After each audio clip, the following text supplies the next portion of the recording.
Hello, you're watching a tutorial video for the WordPress post uploader. This is one video, but it's going to cover three of the tools. The first is the upload WordPress posts. The next one is the WordPress XML generator. And the final one is the post emailer. Now, when I open these up for you, you'll notice that the UI is essentially the same. However, the output is different. Even though we've got three tasks, we're covering it all in one video. To start off with, I'm going to create a new WordPress post uploader task. Now the first thing you want is an article folder where all your articles are located. I'm going to paste in the output of an article creator task I did before. First of all, you have the task name. Next to that, you have use featured image. If you want to assign featured images to your post, now the important thing with that is that images must be embedded as a base 64 data URL. The next setting is post start. So this is where you can select what date the posts start appearing scheduled as within WordPress. Now you can actually backdate this, or you can go into the future to schedule the post. If, however, you plan to run this WordPress uploader task using a chain task, it might be more appropriate to always use today's date. That way you don't have your post always starting from the same date. Next is your scheduling settings. Now how the WordPress post scheduler works is that it will take all the posts in your hard drive and it will upload them all to your WordPress blog. If you are uploading 500 articles, all 500 will be uploaded at once.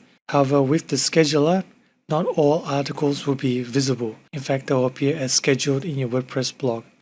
The first one is based on how many posts. You can select how many days they should appear apart. For this example, we have one post appearing every 1 to 3 days. Now the interesting thing with these days is that you can actually set this as a negative number. It's going to start, let's say, on today's date, find one post and schedule it -10 to -3 days from that date. And then it's going to do that for the next post and the next post. Let's go back and set it to positive date ranges. Now we have the select blogs button, but before I cover that, you'll see at the bottom there's a import preview table. Because I haven't done any blog selection, it's empty, but it does tell me select some blogs. So let's do that. So this is the blog selection interface. It's blank now. So let's add a new blog.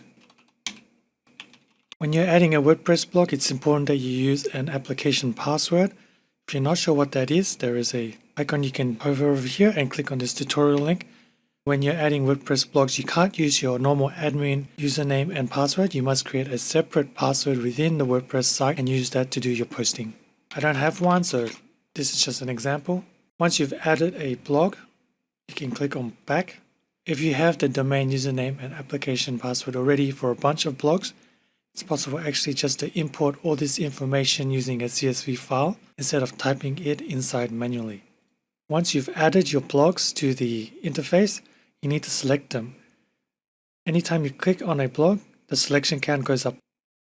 Click OK. With my blog selection done, I can see a preview of what the posts are going to be uploaded to my WordPress blog. I can scroll down to see all the posts that have been detected. So for this table, the first one is the title of the blog post. It's going to find whatever the H1 tag is within the article. You can drop down here and make different selections. H2, title tag, use file name, use first line. Next is the body of the article. If you are using categories, it's going to find them using the category tag. Next, we have two options for tags. The first one is if you have inserted a tag. Otherwise, it's going to use auto tags. And auto tags are basically tags generated from the title. Here we have the blog that this post has been assigned to. Here we have the starting date of this post. So the first post appears on the 18th of March, and the next one appears on the 21st of March. So the 18th of March is based on my post start date, and if I change that to the 4th, you'll see that the table has been updated. If I have selected use featured image, I'll click on here. Now unfortunately, I don't have a data URL image, so for image it says no data URL, which means no featured images will be selected. When I'm happy with my settings, I just click on Run. Now that I've clicked on Run, I added just a fake blog, so nothing's going to run. But I can preview the task log here to see what it's doing. So the WordPress post uploader will actually use the Johnson API first, which is why it's important to use an application password. Now if that fails, it will fall back and try and look for the XML RPC. Now the XML RPC is not recommended because it doesn't support featured images. For most sites nowadays, the XML RPC is actually blocked by your web server host. Although what you've seen is an example using the post uploader, if we now transfer over to the XML generator, you notice that the UI is essentially the same. The only big difference now is that instead you have the XML output folder, which is where the XML file will be written to. Your blog selection and everything is still the same. If we click on the email post, so it's very similar UI, but the only difference now is instead of uploading or creating an XML file, we are trying to send our blog post via an email. And you might want to do this because blogger.com doesn't have an API, but you can post remotely, and to do this you need to send it to a post blogger email address. Because you need to use an email, you need to provide an SMTP server, and when it comes to the selection, instead of blogs, you have to select some emails that you can add, that you can send your posts to.